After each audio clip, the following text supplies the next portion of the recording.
can you just tell me a little bit about your role here with Aspire? Sure. In addition to being mostly a clinician, so doing the individual therapy, group therapy, intakes, things of that nature, I do quite a bit of outreach and consultation with students, with faculty, staff, administration. And then I also sit on a number of university committees or like councils, task force, things like that. And the main focus of Aspire is to support the retention and time to degree of African American Black students, Hispanic Latino students, and first generation students. So all of the committees and outreach are largely focused around things like that. Now, as far as outreach, what kind of specific things do you do on campus with Aspire? It varies. One of the things I'm kind of excited about, we're calling one of the outreach like strategies tours. And tours are nothing more, you know how like a musical artist will go on tour from state to state or city to city. So we're kind of trying to be a little quirky and innovative. And what that means is if a student organization or a department like the Black Student Union or the Hispanic Student Association or the Florida Opportunity Scholars or someone, these are just examples, were to call and say, you know, it would really be nice to have faculty or staff presence. Like, could you just come support our event? Or even if I'm not directly invited, but I hear of something, I will just go just to like have a visible affirmation that I support what they're doing, that I'm there. Sometimes it's really nice, especially since I'm a therapist here, for people to see me outside of the counseling role. So that's one example of consultation. The other, probably more traditional kind of consultation or outreach rather, is when someone will call and say, can you come and speak at my event? Or like I've sat on a number of panels and kind of been like, I don't like the word expert, but more of a professional voice, or doing like a training or something of that nature. Now, you said your outreach really targets mainly underrepresented groups here at UF. Why do you think that's so important to have a program like Aspire? Oh, well, I think affirmation and validation of like cultural identity and racial identity is important no matter where you are. But when you're at like a predominantly white institution or any institution that's as large as UF, you need to have pockets where you know that it's made for you. Higher education is largely Eurocentric. It's, you know, informed by like Western thought, right? So sometimes a lot of underrepresented students, not all the time, but sometimes they're not always acknowledged or the voice isn't always present. So I think the programs are important because at least you know, if anything else, you have pockets. And then I also think sometimes, and this is the therapist in me, there's like being culturally responsive and relevant. Like you can't do everything the same for everybody, right? Because everybody's a little different. So I think one of the things we focus on is tailoring what we do specifically to the students. And what has been the response with all of the outreach efforts here? Oh, it's been pretty good. And I mean, I think the Counseling and Wellness Center has a pretty strong outreach component anyway. So I've been able to kind of fall on that. But it's definitely been good. I haven't heard any negative things. I think the other thing that makes it a positive response is that we try not to duplicate efforts. We try to like complement what other departments are doing versus do another thing that's similar to what they're doing. You see? Now, can you, in the email you mentioned you attended HBCU, can you tell me a little bit about your, I guess, educational background? I will say up front, I'm a little biased, and I'm okay with that. I've had an exceptionally positive experience. I went to my undergraduate work, my bachelor's degree is in psychology from Clark Atlanta University.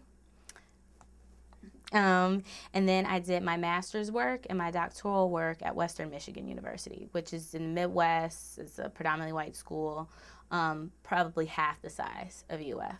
And I would say all of my education has been valuable, but it was definitely very different in a lot of ways. So are you asking specifically like about my HBCU type of experience?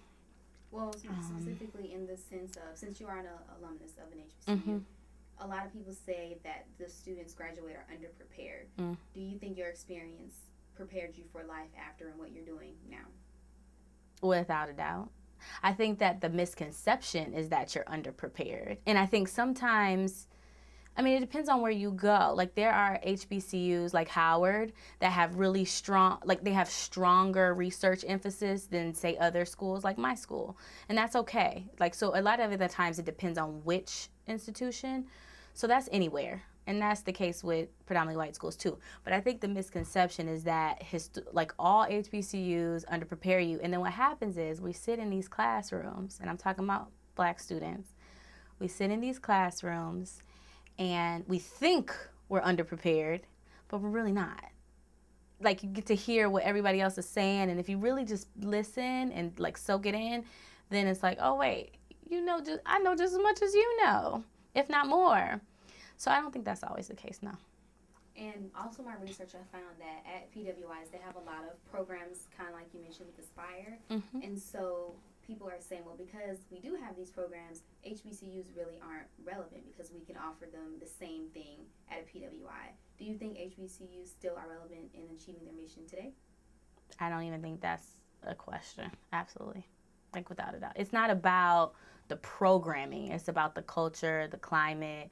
It's about the curriculum. I think the curriculum, not that one is bad or one is good, but the flavor of the curriculum, at least in my experience at a HBCU, was very different than the flavor of the curriculum at a predominantly white school. But I will also say the flavor of the curriculum was different undergrad and grad.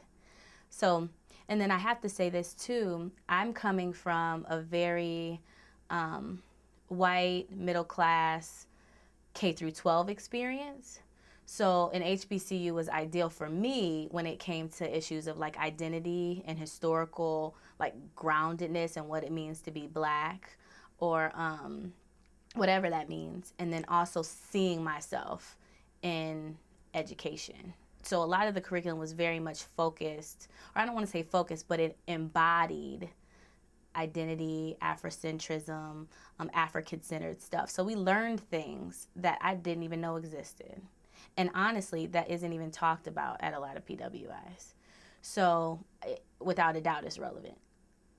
And kind of tailoring to your therapy side, in the research that I did, I found that a lot of African American students that come to PWIs kind of have an issue with struggling to find an identity. And so they do flock to groups like Aspire and other predominantly black or organizations on campus that are like them. Is that a good thing to do, to kind of flock to people that are like you, or what can students do to kind of try to mix in with the culture here as well? That's a good question. I think it's natural.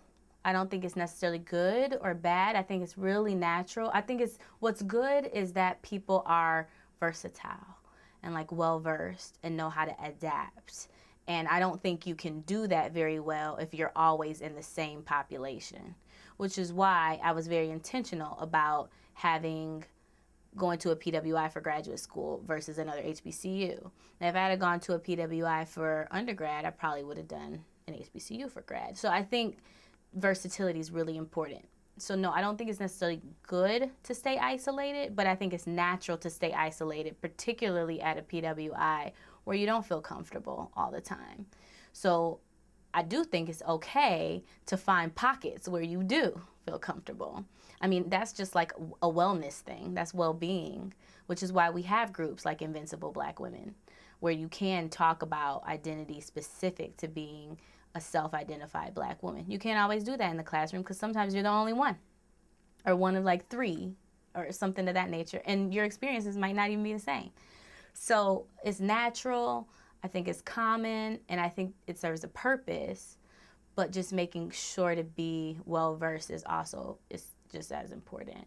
And I want to point out too, because I don't want to, Aspire is very much about like liberating people and empowering people and retaining people. So definitely the black students, because I think that's where Aspire started. The program initially was just for African American or black students. And then it evolved to include Hispanic, Latino students, and first-gen students. And I think there's other populations that aren't in there that need the same kind of affirmation. We just, capacity, right? So I hope that answers that. And then my final question, what role do you think finding a good support system or a mentor or a place like the Counseling and Wellness Center plays in a student being successful, not just academically, but socially in all Yeah. aspects. It's I think research says this too. It's essential. Like, I think my husband will say this, and my professional partner too. He will say that college education is just as much about the process as it is the outcome. It's probably more about the process than the outcome. Like, yeah, you get a degree when you finish. That's the point. We want you in and out. But while you're here, the growth, the experience that you have, we want it to be rich. So I think it's essential, because in the classroom you're learning intellectual skills, but socially you're learning, and professionally you're learning how to navigate systems, and you're learning how to interact interpersonally with authority, with peers. You're learning, and all of this at different developmental stages. I'm different now than I was in undergrad, right? Thank God. So I think it's essential, and I think it's important to see mentorship in a very broad way, like having multiple mentors for multiple things at multiple times in multiple settings, just to maximize the experience that you have. Great. You did great. Was there anything else that you wanted to